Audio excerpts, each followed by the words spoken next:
Shalom Bapak Ibu dan Saudara-saudari yang terkasih. Kita berjumpa kembali di Renungan Harian HKBP Resort Cimahi. Sebelum kita mendengarkan firman Tuhan, mari kita berdoa.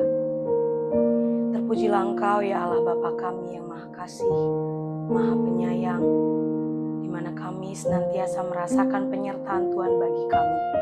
Tuhan, di hari yang baru ini, kami ingin mendengarkan firman Tuhan dan merenungkannya.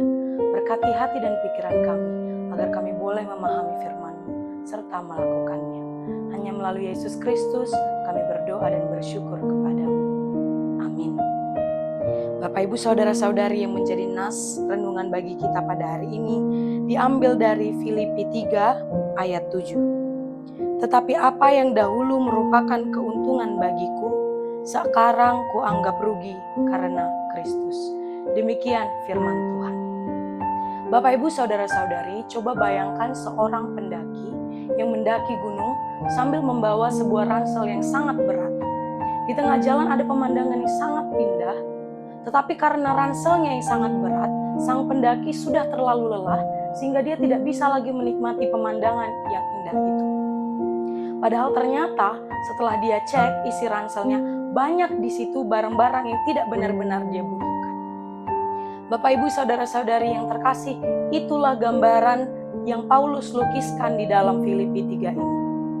Seolah Paulus sedang berkata, aku pernah membawa bawaan yang sangat berat, ada kesombonganku, ada statusku, ada pencapaian duniawiku, lalu aku bertemu Kristus dan aku sadar ternyata semua itu bukannya bekal untukku, tapi hanyalah beban. Paulus sebelum mengenal Kristus adalah seorang yang sangat membanggakan identitasnya. Dia orang Israel, dia suku Benyamin, dia taat akan hukum. Ini semua tadinya dianggap sebagai sebuah keuntungan oleh Paulus.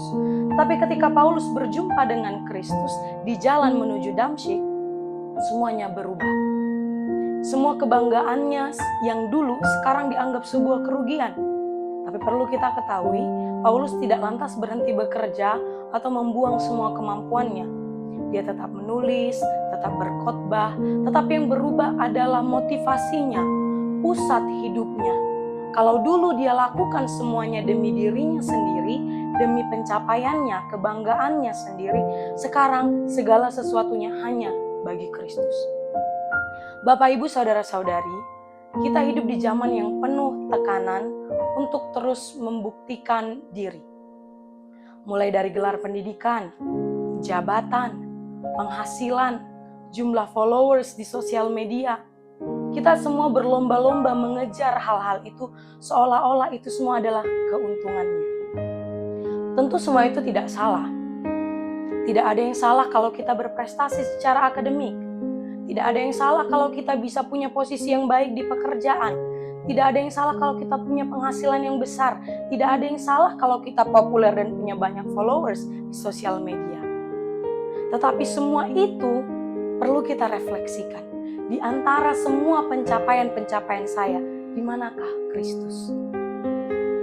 Apakah semua itu kita lakukan sebagai wujud syukur kepada Allah, atau hanya demi kebanggaan diri kita sendiri?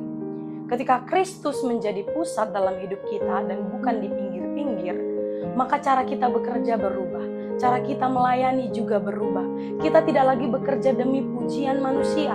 Kita bekerja sebagai bentuk dari ibadah kita, syukur kepada Allah yang sudah terlebih dahulu memberkati kita.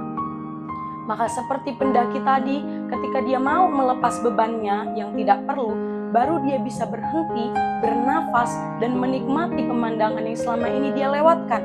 Begitu juga dengan kita. Ketika kita mau melepaskan apa yang selama ini selalu kita pikul, kita kejar-kejar, kita anggap sebagai keuntungan, barulah kita bisa menikmati hidup yang Tuhan tawarkan di dalam Kristus. Hari ini, mari kita periksa hati kita masing-masing. Adakah sesuatu yang kita enggam, kita pikul terlalu lama, terlalu erat, lebih erat dari Kristus? Adakah keuntungan yang diam-diam sudah kita jadikan pusat hidup kita dan menggantikan posisi Kristus? Tuhan tidak meminta kita untuk membuang semua yang kita miliki. Dia hanya meminta kita berhenti menjadikan hal-hal lain sebagai pusat hidup kita. Mari kembali menjadikan Kristus sebagai pusat hidup kita. Amin. Mari kita berdoa. Bapa yang baik, yang maha kasih dan maha kuasa, yang senantiasa menyertai hidup kami. Terima kasih atas firman-Mu Tuhan yang mengingatkan kami untuk menjadikan Kristus selalu sebagai pusat dari hidup kami. Bukan keuntungan-keuntungan duniawi lain, melainkan yang Engkau saja, ya Allah. Tuhan, oleh karena itu ampuni kami jika kalau kadangkala di dalam hidup kami jadikan hal-hal lain sebagai pusat dari hidup kami, menggantikan posisi. Mampukan kami untuk menaklukkan kesalahan kami dan melakukan yang sesuai dengan kehendak Tuhan. Tuhan, begitu juga dengan segala kegiatan kami satu hari ini. Kami serahkan seluruhnya ke dalam tangan pengasihan Tuhan. Biarlah kiranya semua berkenan di hadapan-Mu. Engkau yang memberkati dan melindungi, jauhkan dari mara bahaya dan juga keburukan. Tuhan, kami juga sadar kami penuh dengan salah dan dosa.